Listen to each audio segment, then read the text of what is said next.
हम अपनी 90 से 99% बीमारियों को भारतीय योग, आयुर्वेद एवं प्राकृतिक चिकित्सा से ठीक कर सकते हैं, तो अंग्रेजी दवाओं से बीमारियों को कंट्रोल करने के नाम पर प्रतिवर्ष 8 से 10 लाख करोड़ रुपए की लूट आखिर क्यों? भारत का जमा किया गया लगभग 250 से 300 लाख करोड़ रुपए जब हम देश में वापस लेकर के आएंगे, तो भारत एक ही दिन में गरीबी, भूख, अभाव व अशिक्षा से मुक्त हो जाएगा। जी, तो आज का वीडियो होने वाला है योग गुरु स्वामी रामदेव जी के बारे में। तो आज का वीडियो पूरा देखिएगा, क्योंकि आज का वीडियो बहुत ही इंटरेस्टिंग और इंस्पायरिंग होने वाला है। और अब तक आप लोगों ने मेरे चैनल को सब्सक्राइब नहीं किया तो मेरे चैनल को सब्सक्राइब कर दीजिएगा और लाइक का बटन दबाना भी अनिवार्य है। चलिए वीडियो की शुरुआत करते हैं।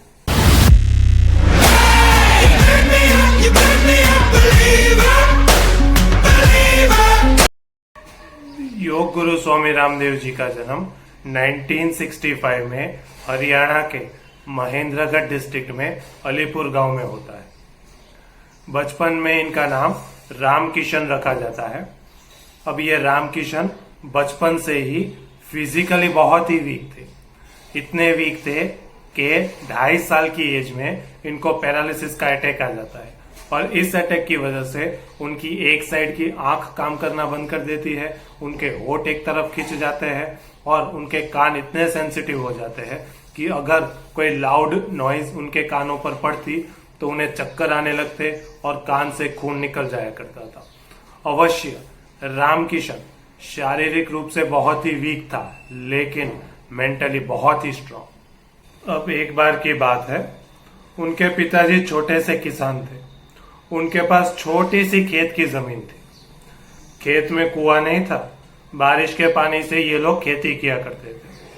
अब एक दिन उनके पिताजी किसी से बात कर रहे थे कि काश हमारे खेत में भी कुआं होता तो हम भी पूरे साल खेती कर सकते थे। ये बात रामकिशन ने सुन ली और उन्होंने तय कर लिया कि मेरे खेत में कुआं चाहिए तो कुआं मैं खोदूंगा।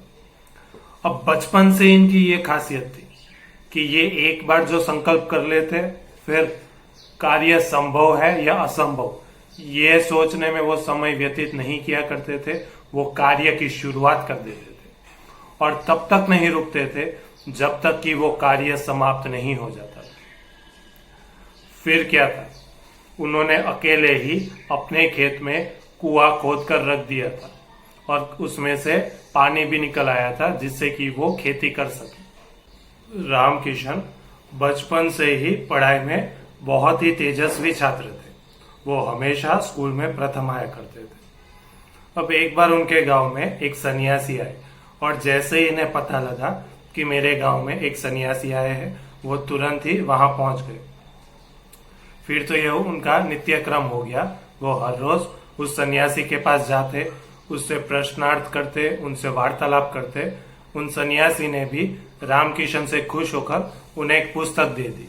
उस पुस्तक का नाम था सत्यार्थ प्रकाश। वैसे तो यह पुस्तक भी एक क्रांतिकारी पुस्तक है, कभी हम इस पुस्तक के विषय में भी चर्चा करेंगे, लेकिन आज के वीडियो में हम स्वामी रामदेव जी के विषय में ही चर्चा करेंगे। तो रामकिशन ने भी वो पुस्तक ले ली और कुछ ही दिनों में उन्होंने ये पुस्तक पढ़ डाली। फिर क्या था, इस पुस्तक के पढ़ने के बाद उनके जीवन का लक्ष्य एकदम स्पष्ट हो गया। और क्या हो गया उनके जीवन का लक्ष्य, सुनिए। छोटे उद्देश्य के लिए जिंदगी को जीना ये जीवन का अपमान है। छोटी छोटी बातों के लिए जीते हो। मैं भी यदि छोटा सोचता तो आज गांव में हल चला रहा होता। उन्होंने यह तय कर लिया कि छोटे लक्ष्य के लिए तो मैं अपना जीवन जीऊंगा ही नहीं, मैं अपना जीवन जीऊंगा तो मानव समाज की उन्नति के लिए। और यह सोच किसकी थी? एक छोटे से गांव में रहने वाले गरीब किसान के घर में पैदा हुए पैरालाइज्ड बच्चे की, जो सोचता है कि अब छोटे लक्ष्य के लिए मुझे जीवन नहीं जीना, मुझे मानव समाज की उन्नति के लिए ही जीवन जीना है। अब उन्हें लगा कि अभी मैं जो शिक्षा ले रहा हूं वो शिक्षा मुझे इतनी सामर्थ्यवान नहीं बना सकती कि मैं मानव समाज के लिए कुछ बड़ा कर सकूं। इसलिए मैं गुरुकुल में जाके वैदिक शिक्षा लूंगा। और उन्हें यह भी पता था कि अगर मैं अपने माताजी और पिताजी से परमिशन लूंगा तो वो मुझे परमिशन नहीं देंगे, इसलिए वो एक रात को घर से चुपचाप भाग गए। अब रामकिशन घर से तो निकल गए थे और उन्हें जहां भी पता लगता कि यहाँ पर एक वैदिक गुरुकुल है वो वहां पर पहुंच जाते। काफी सारे गुरुकुलों ने उन्हें मना कर दिया कि तुम्हारी एज अभी छोटी है, तुम गुरुकुल में अभी पढ़ाई नहीं कर सकते।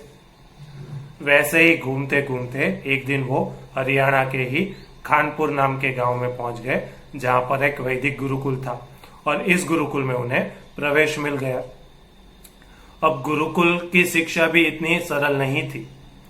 गुरुकुल में उन्हें 6 से 7 घंटे अभ्यास करना पड़ता था और साथ में गुरुकुल में खुद का काम भी खुद करना पड़ता था और साथ में गुरुकुल का काम भी करना पड़ता था, जिसके अंदर गुरुकुल की साफ सफाई, गुरुकुल में खेती का काम करना पड़ता था और गौशाला का भी काम करना पड़ता था। इसके विषय में स्वामी रामदेव जी ने क्या कहा है आप सुनिए।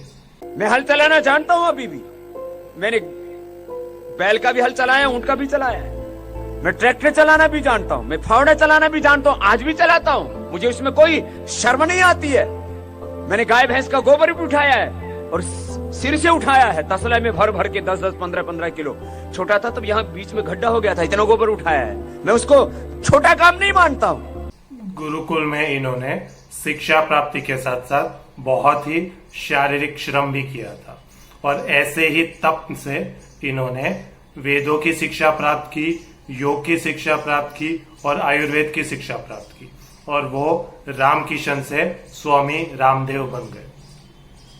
अब जैसे ही वो गुरुकुल से निकलते हैं तो वो देखते हैं कि जाहिर जीवन में लोगों का अव्यवस्थित खान पान और अव्यवस्थित दिनचर्या के कारण लोग बहुत ही भयंकर रोग में फंसते जा रहे हैं और इस रोगों की ट्रीटमेंट में उनके हजारों लाखों रुपए ऐसे ही बर्बाद हो रहे हैं। जबकि आयुर्वेद और योग की सहायता से लोग घर में ही खुद को स्वस्थ रख सकते हैं और बड़े बड़े रोगों से भी खुद को बचा सकते हैं। बस फिर तो क्या था, फिर तो उन्होंने पूरे भारतवर्ष में योग और आयुर्वेद का प्रचार करना शुरू कर दिया और देखते ही देखते इन्होंने योग और आयुर्वेद में ऐसी क्रांति ला दी कि भारत के हर एक घर में लोग आयुर्वेद और योग की सहायता से खुद को ठीक करने लगे और काफी सारे रोग में से वो लोग मुक्त होने लगे। अब ये कार्य भी बहुत बड़ा कार्य था। स्वामी रामदेव जी ने योग और आयुर्वेद की क्रांति लाकर ही मनुष्य समाज के लिए एक बहुत ही बड़ा कार्य कर दिया था। वो चाहते तो रुक सकते थे, क्योंकि सिर्फ भारत में नहीं पूरे विश्व में लाखों करोड़ों लोग उन्हें फॉलो करने लगे थे और उन्हें लाखों करोड़ों रुपए का दान भी मिलना शुरू हो गया था।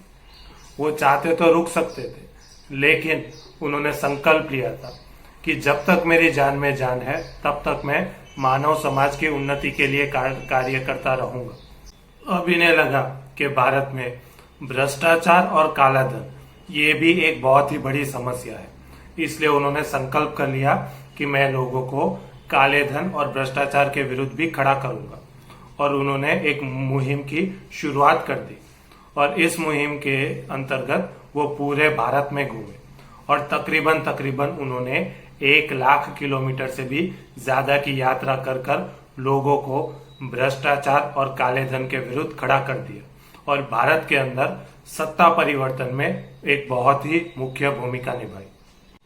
पूरे भारत भर में इतनी बड़ी सत्ता परिवर्तन के बाद लोगों को लगा कि अब स्वामी रामदेव इससे बड़ा कार्य तो क्या कर सकते हैं, लेकिन स्वामी रामदेव भी रुकने वाले लोगों में से नहीं थे। उन्होंने देखा कि भारत के अंदर कुछ 5 से 7 विदेशी कंपनियों ने बहुत ही बड़ा मार्केट कैप्चर कर लिया था। इन कंपनियों के अंदर थी Hindustan Unilever, PNG, Nestle, Pepsodent, Colgate, Pepsi, Coca Cola. इन सभी कंपनियों ने भारत का बहुत ही बड़ा मार्केट कैप्चर कर रखा था और भारत में से काफी सारा पैसा ये लोग विदेशों में ले जा रहे थे। तो उसे रोकने के लिए स्वामी रामदेव जी ने कुछ ही सालों में भारत के अंदर एक कंपनी खड़ी कर रख दी और इस कंपनी ने ऐसे प्रोडक्ट लॉन्च किए जो क्वालिटी में तो विदेशी कंपनियों की क्वालिटी को टक्कर दे रहे थे और दाम में विदेशी कंपनियों के प्रोडक्ट से सस्ते थे। इसीलिए उन्होंने विदेशी कंपनियों के द्वारा कैप्चर किया हुआ बहुत ही बड़ा मार्केट अपनी तरफ डाइवर्ट कर दिया और देखते ही देखते खुद की कंपनी को 15,000 करोड़ का टर्नओवर करने वाली कंपनी बना दी। और इस कंपनी में से भी जो मैक्सिमम प्रॉफिट हो रहा था उस प्रॉफिट को वो सेवाकीय कार्यों में यूज करने लगे थे। योग और आयुर्वेद के क्षेत्र में क्रांति, लोगों को भ्रष्टाचार और काले धन के विरुद्ध खड़ा किया, आर्थिक क्षेत्र में क्रांति की। उसके बाद भी बिना रुके वो आज शिक्षा क्षेत्र में क्रांति लाने के कार्य में जुट चुके हैं, क्योंकि उनका मानना है कि आजकल की जो शिक्षण व्यवस्था है वो बच्चों को सिर्फ कुछ सब्जेक्ट्स का नॉलेज ही दे रही है, जबकि शिक्षा का मूल उद्देश्य छात्र के कंप्लीट पर्सनालिटी और कैरेक्टर डेवलपमेंट का होता है। और इसी प्रकार की कुछ इंस्टीट्यूट उन्होंने हरिद्वार में तो खोली है और उनका सपना है कि मैं पूरे भारत के सभी डिस्ट्रिक्ट में इस प्रकार की शिक्षण व्यवस्था का निर्माण करूं।